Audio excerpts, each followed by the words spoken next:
Chegamos a mais um resumo para investidores. Desta vez, no resumo de número 6, eu trago para vocês um livro que foi e continua sendo fundamental dentro da minha história, da minha jornada como investidor.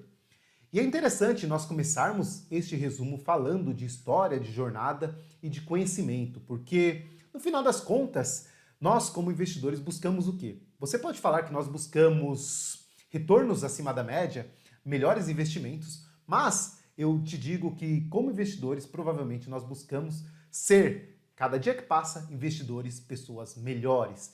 E não é à toa que este conhecimento, esta evolução, acaba resultando aí em retornos, em experiências melhores dentro do mercado financeiro que nos desafia a cada dia que passa. E neste livro, que apesar de ser um livro aí com mais de 30 anos de existência, tem conhecimentos e bases que continuam aí sólidas até os dias atuais. Eu falo do livro How to Make Money in Stocks, ou na minha tradução, na minha livre tradução, Como Ganhar Dinheiro com Ações. Que apesar de ser um título bem esdrúxulo, um título bem ruim, o livro aí tem um poder acima da média. E apesar de tudo, é um livro que não está traduzido para o português, né? Então mais um livro aí fora da curva que não chega aí ao investidor médio brasileiro. Então acredito que este resumo também tem o poder aí de agregar um conhecimento que até hoje não foi compartilhado com a maioria dos brasileiros. Então vamos entender primeiramente quem é o autor desse livro. Então, How to Make Money in Stocks é o principal livro do autor William O'Neill até os dias atuais. É um livro com mais de 30 anos de idade e muito famoso no mercado financeiro norte-americano. Vocês podem ver aí na capa do livro que é um livro best-seller, né, com muitas cópias vendidas. Mas não é só pela base de escritor que o William O'Neill é famoso, né? Ele foi uma figura importante, principalmente pelas suas pesquisas acadêmicas, né? Nós podemos ver aí que em 1960 ele foi aceito lá na Universidade de Harvard. Ele começou a desenvolver várias pesquisas, né, e estudos para quantificar os dados que ele tinha das empresas e poder tomar decisões em cima desses dados. Foi daí que ele criou o modelo de investimentos que ele intitula como Keynesian. O Keynesian é uma criação dele, mas nós podemos ver que é a base dos investimentos que nós conhecemos hoje com uma filosofia dos fatores de investimento ou factor investing, né? Nessa década de 60 foi uma década importante também para o mercado financeiro, pois nós tivemos aí diversos autores escrevendo aí artigos importantíssimos para o mercado, como o próprio Markowitz, né? E também o Eugene Fama. O próprio Eugene Fama, mais para frente, também vai escrever aí um artigo importantíssimo sobre a questão dos fatores. Em 1963, ele desenvolveu a primeira base de dados computadorizadas do mercado financeiro. Então, uma coisa que hoje é tão popular para nós, naquela época não existia, né? Ele foi o primeiro a desenvolver esse tipo de sistema. E o livro do William O'Neill, ele é dividido basicamente em duas partes, pelo menos eu vejo assim. A primeira parte, ele traz mais ou menos um modelo mental, né? Contando histórias de como as empresas vencedoras se comportaram ao longo do tempo. Então, os dois pilares, na verdade, que o William O'Neill defende é o quê? Que o investidor só vai conseguir ter retornos acima da média no mercado financeiro se ele conseguir, primeiro, identificar empresas que têm uma possibilidade de assimetria no mercado, ou seja, que elas têm uma possibilidade de valorização acima da média, e também se defender aí dos grandes ciclos de queda que o mercado financeiro tem de tempos em tempos, né? A primeira parte do livro eu gosto bastante porque é um aprofundamento aí na história dos mercados, né? Então a gente pode observar como essas empresas, que são empresas que foram pelo menos acima da média, se comportaram naquele tempo. E esse case, essa busca por empresas que têm o potencial de valorização acima da média, esse potencial de assimetria, também é bem explorado por um dos ícones do mercado financeiro, que é o Peter Lynch, né? Para quem não sabe, o Peter Lynch foi aí um dos maiores gestores de fundos que o mundo já viu, né? E ele defende muito que o investidor deve ter dentro da sua carteira um percentual exclusivo para se expor a esse tipo de empresa, ou seja, essas empresas que se o case estiver certo, se a aposta estiver certa, essa empresa poderá ter uma multiplicação aí de 5, 10, 15, 20 vezes o capital investido. Inclusive, ele cunhou um título Ten Bagger, né, que ficou muito famoso no mercado, que representa as empresas que multiplicaram de capital por mais de 10 vezes.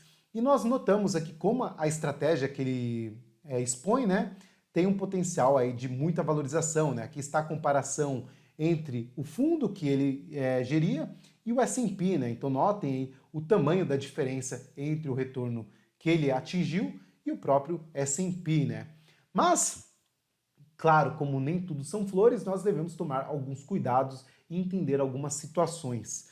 Primeiro, que o mercado financeiro não é um mercado de facilidade, né? Nós devemos entender que o mundo, como um organismo dinâmico e vivo, né, ele vai sofrer aí por diversas tendências e crises, e o mercado financeiro tende a sofrer também com isso. Então nós temos aqui, eu coloquei aqui para mostrar para vocês, como que desde 57 até os dias atuais, essa análise do S&P 500, né, trouxe aí um retorno estipulado aí de 7%, quase 7% ao ano, né, mas esse retorno não foi em linha reta, né? Notem a quantidade de crises e solavancos que nós tivemos aí ao longo dos anos, né?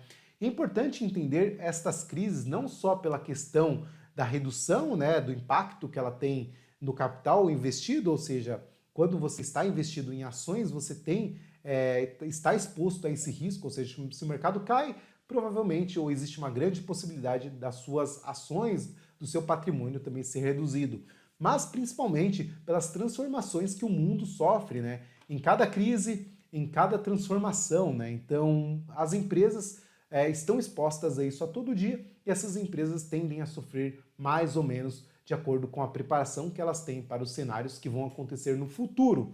Para vocês entenderem isso muito mais fácil, basta vocês pensarem no case de negócios de jornais impressos. Era muito comum, há 15, 20 anos atrás, por exemplo, que nós comprávamos o nosso jornal lá na banca de jornal para ler nos finais de semana ou até mesmo na semana, né? E foi um case aí praticamente extinto, né? O negócio de jornais, né? Jornais impressos, porque principalmente pela transformação digital, as pessoas acessam dos computadores, dos celulares, o conteúdo e não tem mais o interesse de comprar esses jornais fisicamente. Então, possivelmente você não deve ver ninguém nos próximos anos aí ter o desejo de investir em uma banca de jornal, e provavelmente as bancas de jornais que vocês viam aí nas cidades de vocês não devem existir mais, ou deve ter sobrado uma quantidade muito menor do que tinha antes. Então, as empresas sofrem com isso e a gente deve estar atento. O ensinamento que eu tiro disso é: as empresas hoje elas podem estar numa tendência favorável, surfando um movimento muito favorável, mas nada garante que essas empresas vão ter o mesmo desempenho daqui 5, 10 anos. Ou seja, a gente comprar uma empresa e acreditar que aquele desempenho irá continuar pela eternidade, né? Isso é uma falácia, né? Isso é um erro que a gente não deve cometer. E falando em tendências e falando em mudanças e em empresas que têm o poder de multiplicar o capital por várias vezes, eu trouxe aqui para vocês entenderem um case da própria Magazine Luiza, né? Uma empresa muito famosa aqui do nosso Brasil, né?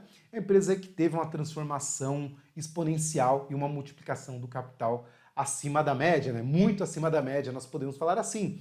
E apesar das pessoas polemizarem isso, né? As pessoas colocarem isso aqui para vender um conteúdo, enfim, colocar, olha, imaginem se vocês tivessem investido R$ 1.000 na empresa tal, na Magazine Luiza, quanto dinheiro vocês teriam hoje? Aí tem outro lado que não, que defende que expor essas empresas para o investidor comum, os investidores acabam buscando só a nova Magazine Luiza e acabam errando nas apostas, né? E sofrendo aí uma queda do capital investido. Mas nós temos aqui na tela, nós temos na história, na nossa história, um case que é um dos maiores cases de transformação de capital que o Brasil já viu, né? Uma empresa que sai lá do seu período ruim e aí agrega uma transformação muito acima da média e um retorno aí, um investidor muito exponencial, né? Nós vemos aqui que esta ação multiplicou aí por mais de 65.000% o capital investido, né? Uma valorização brutal. Mas o que as pessoas não entendem é que esse tipo de negócio, esse tipo de transformação não é uma raridade e não aconteceu apenas com esta empresa, né? Nós devemos entender que o ciclo de negócios dessa empresa foi totalmente afetado e transformado ao longo dos últimos anos. Então aqui, se nós pegarmos o varejo convencional como nós conhecemos, né, que era aquele varejo que a pessoa ia na loja, fazia a compra do produto, enfim, né, para uma transformação digital, né? Então, o potencial de atingimento que a empresa tinha apenas com uma loja foi transformado por 10, 20, 30 vezes para atingir aí consumidores que não estavam no raio daquela loja, né? Então, notem como o crescimento aí do varejo digital se deu ao longo dos últimos anos, né? E o investidor que percebeu isso, entendeu esse ciclo de transformação, pôde analisar as empresas que estavam mais propensas a esse ciclo, né, de transformação. Aqui nós temos o varejo já inteligente, né, o contato do consumidor já com a máquina, né, o consumidor escolhendo os produtos que ele quer. Também aqui os mercados inteligentes, onde nem sequer tem atendentes, né, a pessoa pode entrar aí e comprar os produtos dela e sair e simplesmente depois pagar com a conta dela no celular. E nós temos as empresas que se exporam a este mercado em transformação ao longo dos últimos anos. E notem como essa valorização não foi um case específico da própria Magazine Luiza, mas sim das empresas que estavam expostas a isso de certa forma, né? Então nós temos aí o Shopify, né, que é uma empresa também ligada ao varejo digital, com uma valorização de 4.000%. Nós temos o próprio Mercado Livre, também bem famoso aqui no Brasil, com mais de 16.000% de valorização, e a própria Amazon, né, com 8.000% de valorização aí no período dos últimos 10 anos. Então notem como essa transformação não foi ligada apenas a um ativo, e o investidor que estava atento para tentar explorar estas assimetrias conseguiu um retorno muito acima da média do mercado. Então é este conceito de empresas que se valorizam ao longo do tempo, que tem um potencial de simetria, que eu quero que vocês entendam, né? E aí nós partimos então para entender o porquê que é tão difícil isso, né? O porquê que para o investidor comum e até para o gestor de fundo é tão difícil a seleção, o stock picking das ações, né? Aqui eu trouxe para vocês uma seleção de 500 ações, que são as ações do S&P. Então imaginem agora se vocês tivessem que montar uma carteira, o tanto de escolha que vocês deveriam fazer aqui e o tanto de cases de empresas que vocês deveriam estudar para se expor a esse mercado, né? Uma luta aí muito difícil de ser feita, né? Então, para isso, o autor defende no livro que nós devemos ter um método para se expor às empresas. Nesse caso, as empresas que são empresas que tendem a ter um potencial de valorização ou estão demonstrando um potencial de valorização acima da média do mercado. E para isso, nós temos aí a filosofia conhecida como Trend Following, né? Que é uma filosofia de tendência, ou seja, que o investidor vai buscar se expor àquelas empresas que estão se valorizando, né? E aí é uma filosofia também muito explorada pelo Michael Covel, né? Que é uma das figuras mais conhecidas aí quando o assunto é o trade following. O trade following é um setup, uma estratégia que o investidor vai ter ali as premissas exatas para comprar ou vender aquelas ações que estão enquadradas dentro do modelo. Este fator, esta premissa também foi muito explorada na academia, né? Então nós temos hoje diversos estudos acadêmicos que são intitulados dos retornos de empresas de momentum, né? Que são as empresas em tendências. Então nós temos aqui este paper bem famoso, né? Que explora o retorno das empresas vencedoras, ou seja, aquelas empresas que estão liderando a rentabilidade dos últimos meses no mercado, e a venda das empresas que são as perdedoras, ou seja, aquelas empresas que estão perdendo aí valor no mercado, né? E aqui a conclusão deste estudo acadêmico foi o quê? Que o trade, né, de estratégia de trade, de comprar vencedoras e vender as perdedoras, trouxe um retorno acima da média nos últimos anos, né? Então aqui a comparação da amostra foi do ano de 1965 até o ano de 1989. Então temos aqui uma prova também da eficácia desse tipo de exposição. Eu sei que parece até meio não intuitivo para a maior parte das pessoas do mercado, que se acostumaram com a premissa de ter que vender as empresas que já subiram e comprar aquelas empresas que já caíram, procurar as empresas que estão baratas, né? Isso foge um pouco do consenso comum do mercado, né? E aí nós temos então, enfim, aqui as histórias das empresas que o autor expõe no livro, né? Então aqui nós podemos ver algumas empresas que multiplicaram por várias vezes o capital do investidor ao longo dos últimos anos, né? Então aqui nós temos a Bethlehem Steel, uma empresa de 1914, e foi uma empresa aí que multiplicou o capital investido por mais de 1000 vezes, né? Essa que foi uma das principais, se eu não me engano, a maior empresa produtora de aço dos Estados Unidos, né? Com uma forte valorização aí nesse período. Aqui nós temos outro exemplo, né? A International Business Machines, né? Ou mais conhecido por todos como IBM, né? Aqui a IBM nem era essa empresa conhecida dos dias atuais, né? Mas sim uma empresa aí de produção de chapas, não é chapas, na verdade, cards, né? Perfuráveis, aqueles cards usados na computação lá no começo, ou até mesmo para marcação de ponto, e foi aí um case que a IBM surgiu, e notem como a empresa já tinha um desempenho acima da média lá no seu começo, né?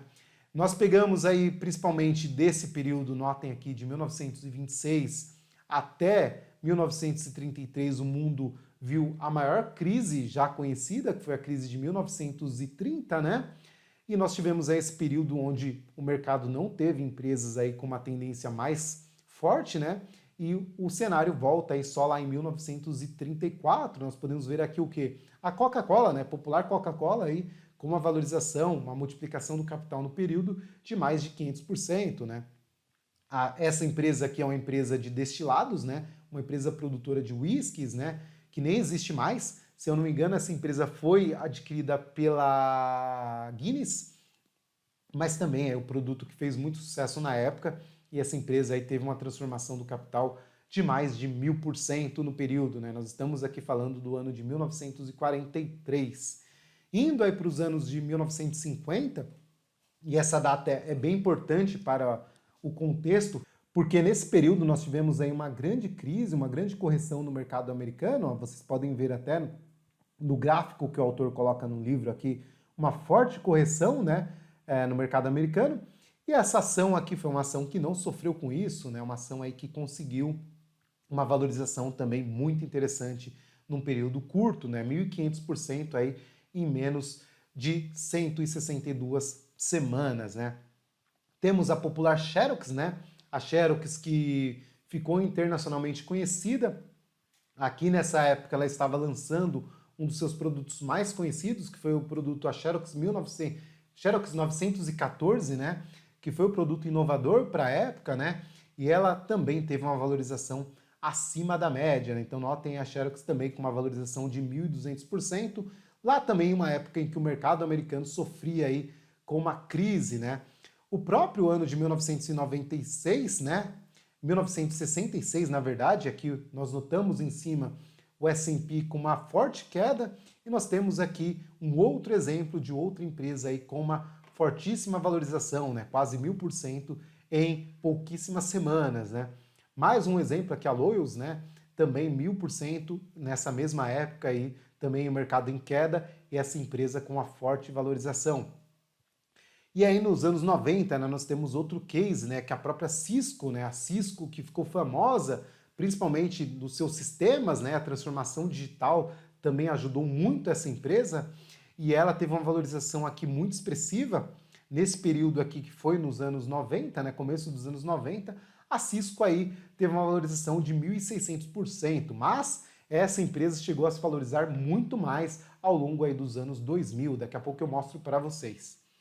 E nós temos aí os nossos cases atuais, né? Para quem não acredita que isso possa acontecer no futuro, que as empresas têm esse potencial de multiplicação, nós podemos pegar aí a própria Amazon, né? A Amazon que até 15 anos atrás não era uma figura representativa no mundo aí das grandes empresas e hoje praticamente domina aí o varejo do mercado norte-americano, né? A Amazon com uma valorização de 8.000%, né, nesse período.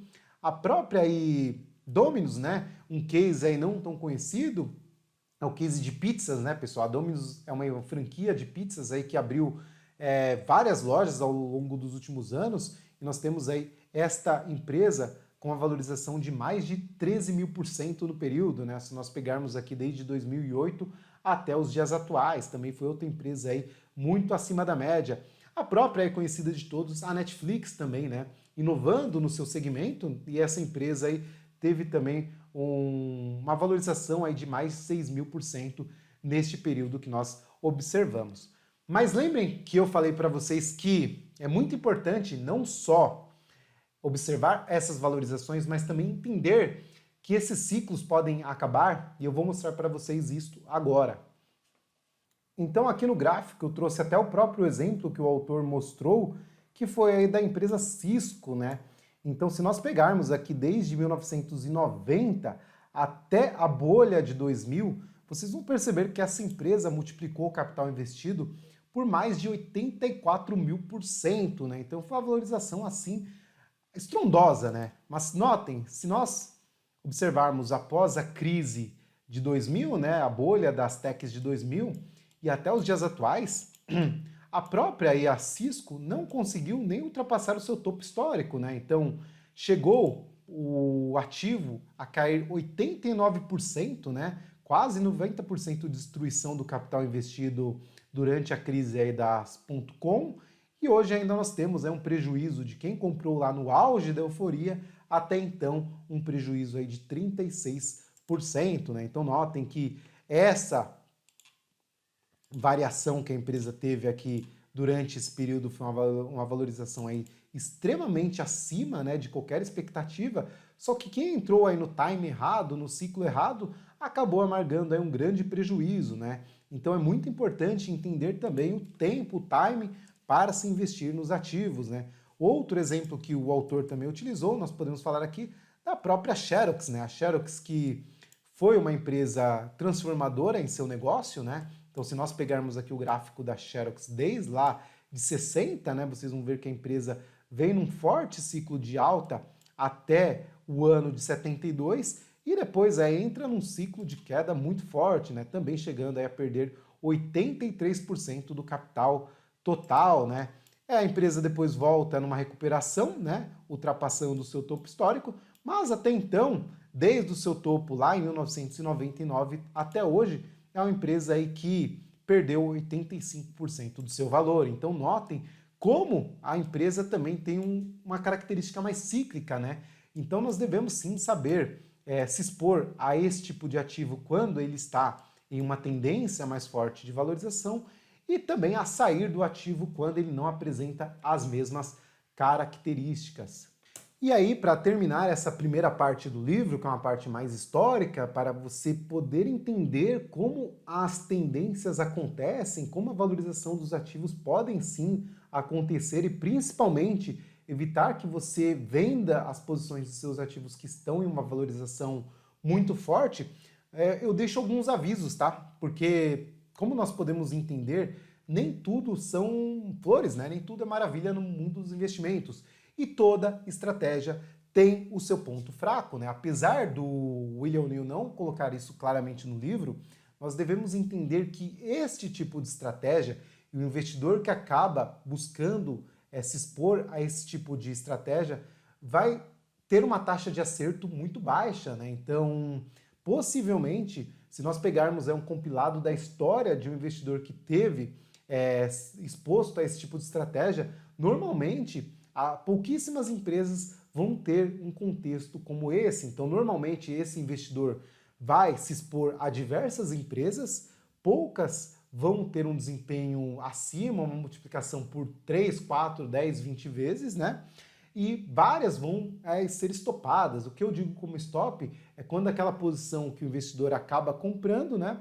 E ele ali não consegue ter lucro, a empresa começa a se desvalorizar e ele é obrigado a estopar pelo controle de risco. Então, esse tipo de exposição é uma exposição que o investidor deve aceitar que ele não estará certo em maior parte do tempo. Só que quando ele estiver certo, quando o case que ele apostou estiver certo, ele vai conseguir aí uma multiplicação do capital dele com apenas uma ou duas empresas. Então, essa é uma questão que você deve estar ciente. Um outro ponto, uma outra crítica que eu tenho a este livro são a questão dos padrões gráficos, né? Então, se nós voltarmos lá na... Deixa eu só voltar aqui para mostrar para vocês.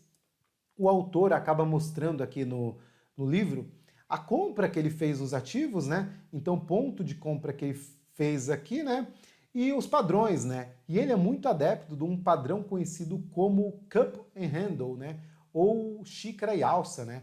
E esses padrões, pessoal, apesar de ser um profundo estudioso e gostar muito da análise técnica, esses padrões são muito achincalhados, principalmente pela academia e por investidores que não utilizam análise técnica, né? Porque são padrões extremamente subjetivos, né? Então figuras como Cup Handle, né? Então o autor acaba citando que esse padrão é um padrão muito bom, que vai acertar os ativos, e a pessoa acaba só observando o quê? Observando os ativos que deram certo. Quando, se você pegar aí milhares de ativos e procurar padrões como esses, você vai achar e vai notar que a maioria deles não funciona. Então, o que eu digo para vocês é não se especifiquem, não se atrevem a esta questão dos padrões, né? Outro padrão que o autor cita também é a questão do fundo duplo, né? Então, aqui é quando o mercado cai, faz um fundo aqui, faz outro fundo aqui e depois rompe, né? E aí mostra força para continuar.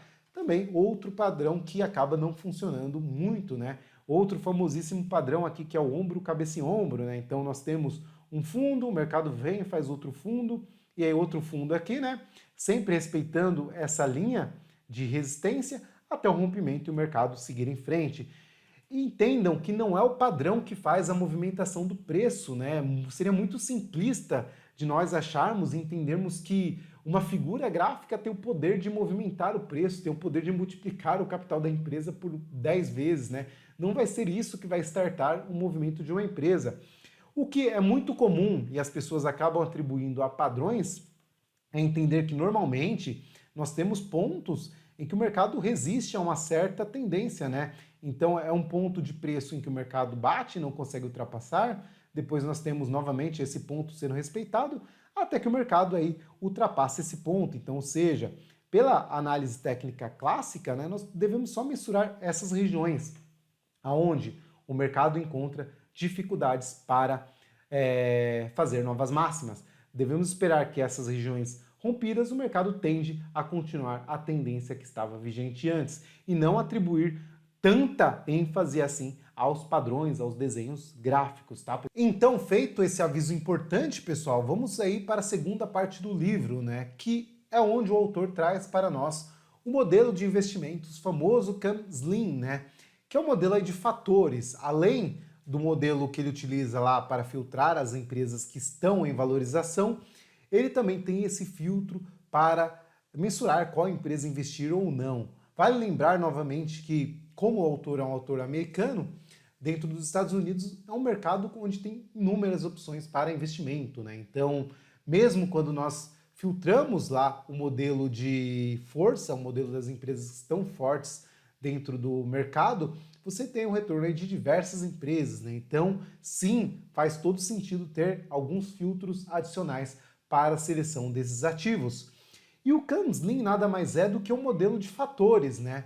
E para vocês entenderem melhor o que é um modelo de fatores, o modelo de fator ficou muito famoso nos últimos anos, principalmente aí pelo paper divulgado pelo Gini Fama, onde ele fez uma pesquisa com 5 fatores que entregaram ao longo da história do mercado financeiro um retorno muito acima do que a média do mercado, com o menor risco, né? Então aí teve toda a pesquisa acadêmica se direcionando, se voltando para o modelo de fatores. O interessante também do modelo de fatores é que é um modelo totalmente mensurável e testável, né? Diferente, como eu falei lá no começo do vídeo, que o mercado nós podemos fazer investimentos em empresas simplesmente pelo nosso achismo, pela nossa pesquisa de mercado.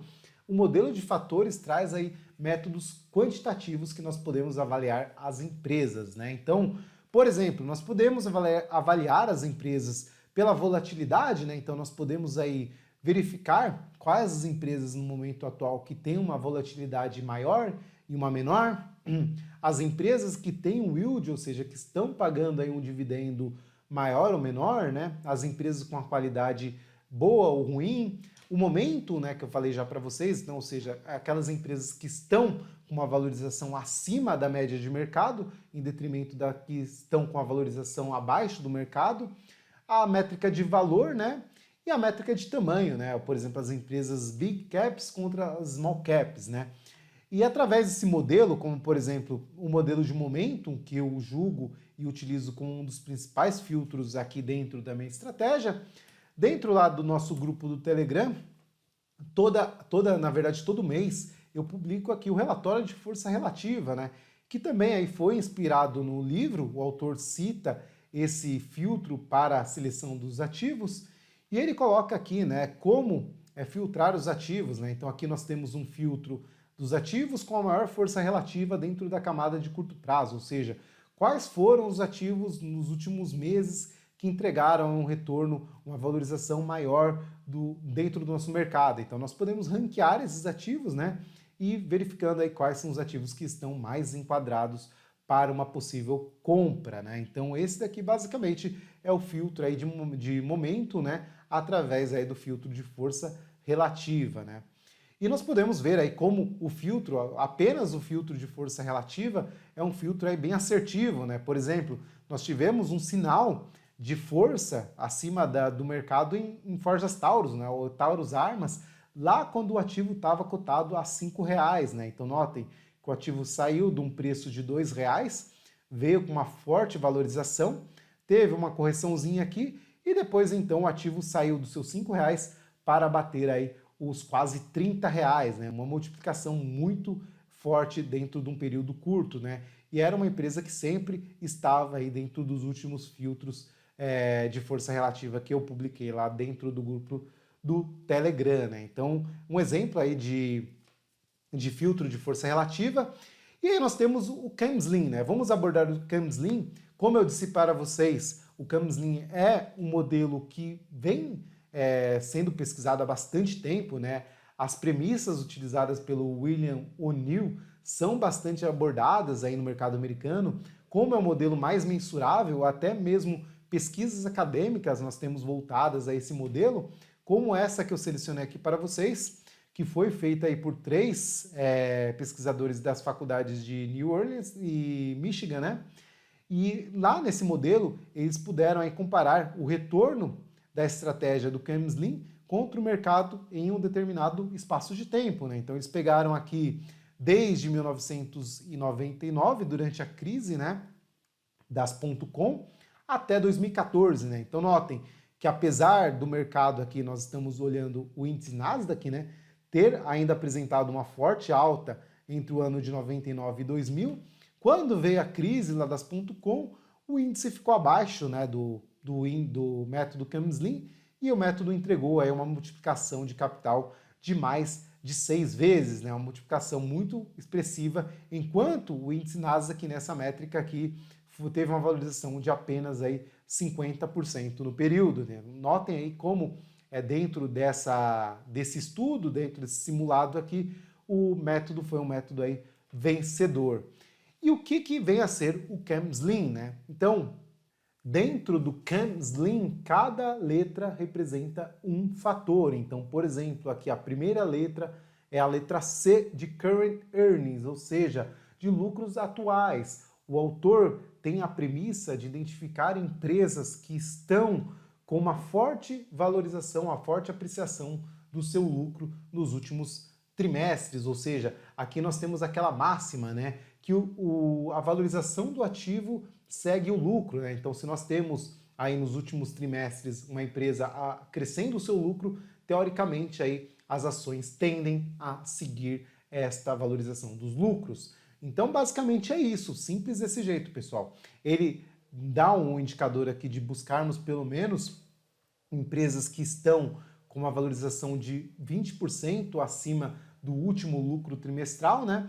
Isso é muito fácil de ser visto, né? Então aqui eu peguei um exemplo para vocês e notem aqui que foi uma empresa que sofreu uma forte valorização no ano passado e nós vemos aqui, ó, que, por exemplo, nós tivemos aí uma apreciação do lucro da empresa, a empresa vinha aí com uma inconstância, né, no lucro trimestral, né, até que em 2020 essa empresa conseguiu aí ter 1, 2, 3 trimestres aí de lucros ascendentes, né, não à toa as ações também se multiplicaram, aí, se eu não me engano, por 3 vezes desde o ano passado para cá. Eu estou falando aqui nesse caso do exemplo das ações da Eternit, tá? E é muito simples de vocês acompanharem e verificarem essa situação. Eu vou mostrar para vocês agora. Então, aqui dentro do site do Fundamentos, que é um site aí muito conhecido e bastante utilizado, né? Nós podemos vir aqui em pesquisa, né, procurar por ação empresa, aqui eu vou dar um exemplo como exemplo da WEG, nós vamos aqui pesquisar a empresa, depois vamos aqui em demonstrativo de resultados, né? Aqui ele vai apresentar para nós alguns gráficos e no último gráfico nós temos o que? Nós temos aí o lucro líquido da empresa, né? Vocês podem selecionar essa aba aqui, que é a aba de trimestres isolados, e vocês vão observar o que? Se nós observarmos aí com calma, vocês vão observar que trimestre a cada trimestre a WEG vem aí aumentando o seu lucro, né? Então a empresa aí que vem e atende às premissas aí expostas pelo William O'Neill. Vamos pegar aqui mais uma empresa só para vocês observarem. Eu quero pegar a Ambev, vamos pegar a Ambev aqui e verificar como a empresa está. Lembrando que a Ambev é a empresa que as ações vêm em queda aí nos últimos anos, né? Então vamos olhar como está o lucro líquido dessa empresa, né? Então se nós pegarmos aqui a Ambev, vocês vão observar que o lucro dela está bem constante, né? Então nós temos aí o lucro, por exemplo, de 2020 foi menor aí que o lucro de 2019, né? Então, apesar da sazonalidade aí do último trimestre do ano, vocês vão ver que nós tivemos sim uma queda no lucro da empresa, né? Então, a empresa que vem apresentando aí uma desvalorização nos últimos períodos, tá? Então, é bem simples assim. Então, esse filtro vocês podem fazer para as empresas, principalmente aquelas empresas que estão enquadradas dentro do filtro de momento, né? Dentro do filtro lá de força relativa, vocês podem também observar como está o lucro aí das empresas no trimestre, beleza, pessoal? E aí, voltando aqui para o meu PowerPoint, né, para minha apresentação, nós podemos ir aí para o próximo fator, né, que é um fator até parecido com o anterior, mas aqui, em vez de explorar o lucro trimestral, ele indica que nós devemos observar também o lucro anual, né? Então aqui ele indica que as empresas têm que também apresentar um lucro nos últimos anos. Então ele busca não só empresas que têm apresentado um lucro ascendente nos últimos tri, mas também um lucro ascendente nos últimos anos. E aí que pega aqui o nosso mercado ser tão pequeno, né?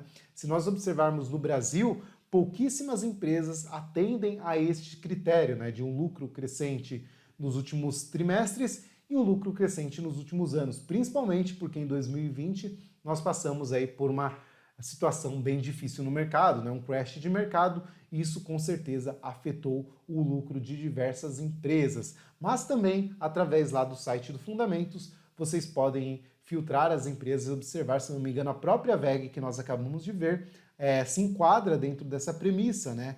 Uma outra empresa que eu peguei o filtro já aqui de outra plataforma, né, que eu estou observando o YChart, né, é um site americano. Nós temos aqui, por exemplo, a ação da Amazon, né? Se nós observarmos aqui a ação da Amazon, essa ação vem aí com lucros crescentes ano após ano, né? Então, olhem aqui a esticada de lucro que essa empresa deu nos últimos anos, né? Então, é uma empresa que atende, sim, a premissa também descrita aí pelo William O'Neill, né? Então, quanto mais filtros nós vamos colocando, menor a quantidade de empresas que nós vamos encontrando. Então, aqui para o mercado brasileiro, é muito difícil que que você vai conseguir enquadrar todas as empresas dentro desses filtros, tá? Então, aqui, por exemplo, no mercado nosso, nós devemos aí selecionar alguns filtros apenas, né? Diferente lá do mercado norte-americano. Um outro conceito que ele coloca para nós, aí na próxima letra, que é a letra N, de New Products, né? Ele coloca aí que nós devemos observar empresas com produtos novos, entrando em novos segmentos, empresas se inovando, né? E essa inovação, esse diferencial, é o que acaba, às vezes, né, implicando aí numa melhor rentabilidade, uma rentabilidade que o mercado não estava esperando, né? Então as pessoas começam a ver aquela empresa de uma outra forma, né? Então eu trouxe aqui para vocês também alguns exemplos, né? Então se nós pegarmos lá a própria ação da Apple, né? E o iPod, né? O iPod que eu tive um, né? E isso aqui foi um desafio na época para poder comprar um iPod, era muito difícil ter um aqui no Brasil, e foi uma revolução na época, né? Porque antes dele nós tínhamos aí aqueles Discmans, né? Que a gente tinha que colocar o CD, carregar o CD por aí para escutar a música.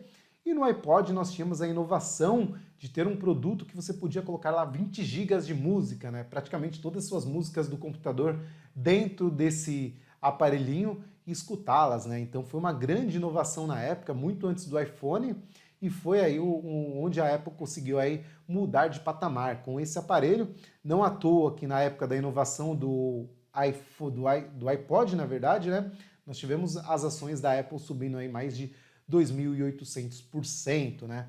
Um outro produto, né, que é mais conhecido também de vocês, é o McDonald's, né? Então temos aqui uma foto lá de 1967, né, quando o McDonald's começava a trazer o conceito de fast food, né? Então um novo conceito aí de comida rápida, uma comida saborosa, né? Alguns acham que não, mas uma comida aí que tem o seu valor.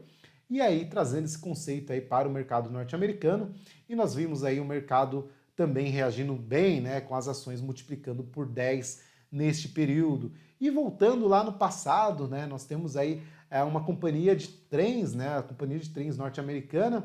Neste caso aqui, essa companhia ela foi responsável pela primeira ferrovia que ligou a boa parte dos Estados Unidos, né, ligou uma ponta dos Estados Unidos à outra. E nós vimos também lá no passado essa empresa aí com a multiplicação de 4.000% em menos de 5 anos, também aí com uma inovação dentro de um mercado naquela época que era um mercado fundamental para a expansão do país, né? Então notem como a inovação, novos produtos, novos conceitos também têm o poder de multiplicação no nosso mercado, né?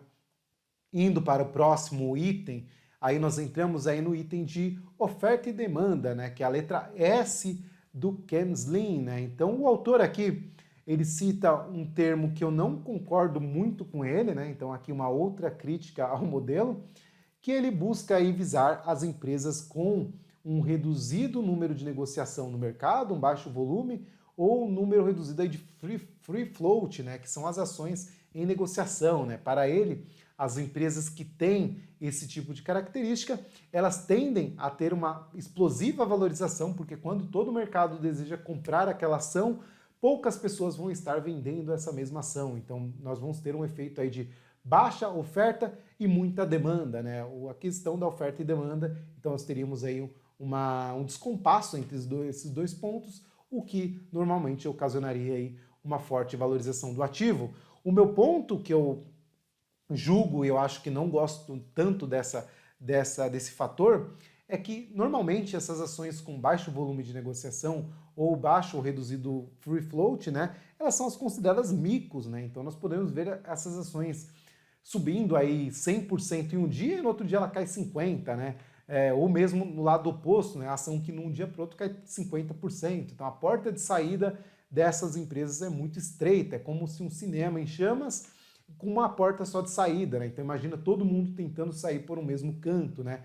Pode dar muito certo, mas também pode dar muito errado. Eu não gosto dessa premissa, eu prefiro utilizar aqui nesse caso, ou preferir as empresas, as small caps, em detrimento às big caps, né? Então se você tiver duas empresas no seu nível de seleção, tem uma empresa com menor ou baixo valor de mercado, aquela empresa tende a possuir aí um percentual, um potencial, na verdade, de valorização maior com a empresa. Então, imaginem aí, é muito mais fácil que sei lá, pegar uma local web da vida, continuar inovando e acrescentar mais mercado ao seu business e conseguir multiplicar mais vezes o seu valor de mercado do que uma própria Itaú, que já domina praticamente o seu mercado, é um mercado totalmente concorrido, né, totalmente difícil de ser explorado, de ser mais explorado. Então, nesse caso, eu prefiro optar pelas ações, as small caps, do que as big caps, tá?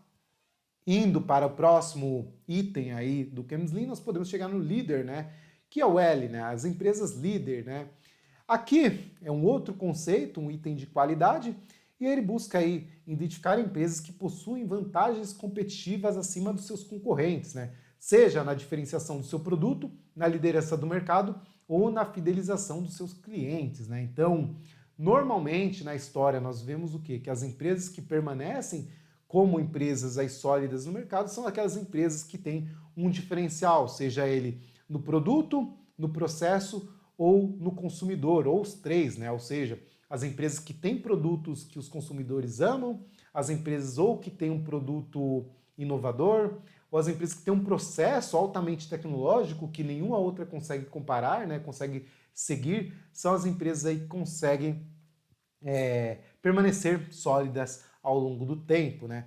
E o interessante que eu gosto de identificar essas empresas pela questão da qualidade, né? Então nós vemos aqui que as empresas líderes de mercado, normalmente a gente pode identificar uma empresa, principalmente aí empresas que podem atravessar grandes ciclos, como um castelo, né? Então a gente pode entender o negócio, a empresa como castelo, e todo o externo, seja o mercado, seja as inovações, seja o mundo mudando, seja as ameaças, né? Então essa empresa, ela será ameaçada de diversas formas, por diversas ameaças, e ela deve ter aí barreiras, né, proteções para proteger o seu negócio, para defender o seu negócio, né? Então, quanto mais solidificado, quanto maior o muro desse castelo, quanto maior o fosso que esse castelo possuir, quanto mais arqueiros ele estiver aqui nas torres, mais proteção ele vai ter ao negócio. Então, quanto mais market share a empresa tiver, quanto mais participação do mercado, quanto mais qualidade no produto essa empresa tiver,